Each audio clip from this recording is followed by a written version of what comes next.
Jonathan is having a rump steak for dinner in a creamy cheese sauce served on a sizzling plate, with crispy potato and boiled spinach on the side.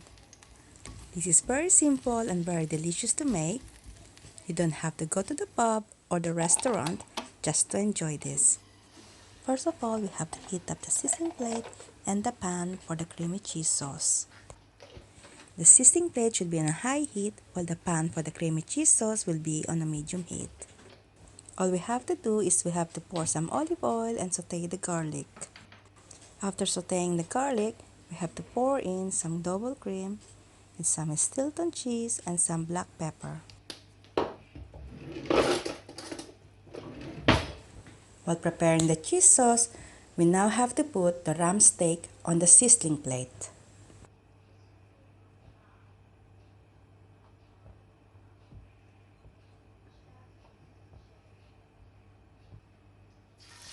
Jonathan likes to eat a rare steak,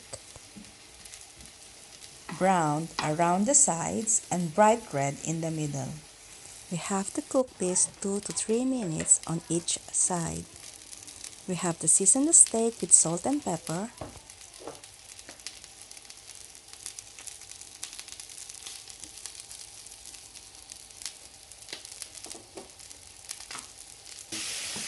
We will be adding 1 tablespoon of butter,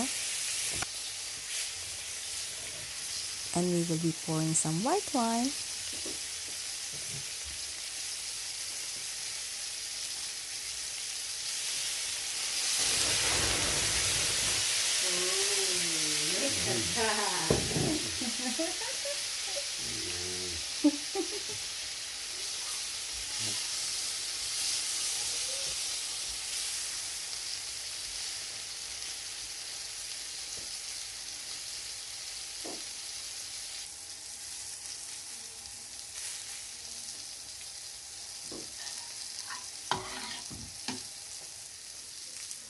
While the steak cooks, we can now put the crispy potato and the boiled spinach.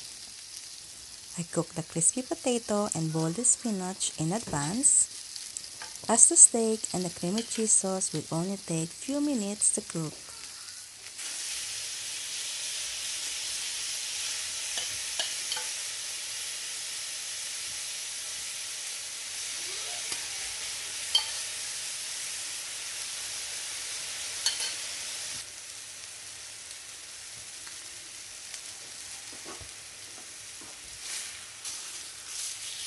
Before you pour in the creamy cheese sauce, you have to lower the heat of the sizzling plate.